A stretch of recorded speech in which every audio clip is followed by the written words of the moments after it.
নমস্কাৰ, মই কিশোৰ দাস। আপোনালোক সকলোৱে জানে যে মই কৰ্কট ৰোগত আক্ৰান্ত হৈ আছোঁ আৰু মই যিহেতু চিকিৎসাৰ কাৰণে বোম্বেত আছিলোঁ, মাজতে গুৱাহাটী গৈছিলোঁ যদি আকৌ মই বিশেষ কাৰণত বোম্বেত আহিবলগীয়া হ'ল। গতিকে মই বোম্বেতে এতিয়া উপস্থিত আছোঁ আৰু ইয়াতে ট্ৰিটমেণ্ট চলি আছে। আৰু এতিয়ালৈ মই যিমানখিনি কাম কৰিছোঁ আপোনালোক সকলোৱে মৰম কৰিছে, আশীৰ্বাদ কৰিছে আৰু সেইটোলৈ মই আজি চাগে মোৰ মনোবলটো আজিলৈ বহুত ষ্ট্ৰং হৈ আছে। আপোনালোকৰ এই আশীৰ্বাদ পোৱাৰ কাৰণে সাহস পাইছোঁ আপোনালোকৰ পৰা বহুতখিনি।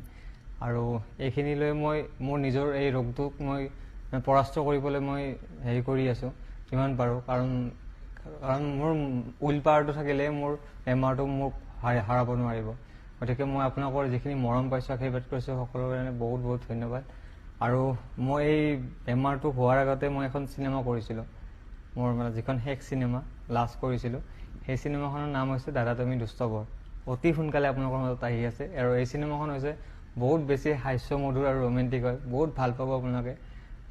মোৰ দৃঢ় বিশ্বাস এইখন চিনেমা চাই আপোনালোক সকলোৱে ভাল পাব আৰু পেচা বাচুল বুলিয়ে ক'ব লাগিব আপোনালোকে যদি চায়। গতিকে সকলোৱে চাব, মোৰ বহুত আশাবাদী চিনেমাখনক লৈ। আৰু আপোনালোকে মৰম কৰিব, আশীৰ্বাদ কৰিব, যাতে অনাগত দিনত মই আকৌ নিজৰ কৰ্মস্থানত গৈ আপোনালোকক মনোৰঞ্জন দি যাবলৈ মই সক্ষম হওঁ। ধন্যবাদ।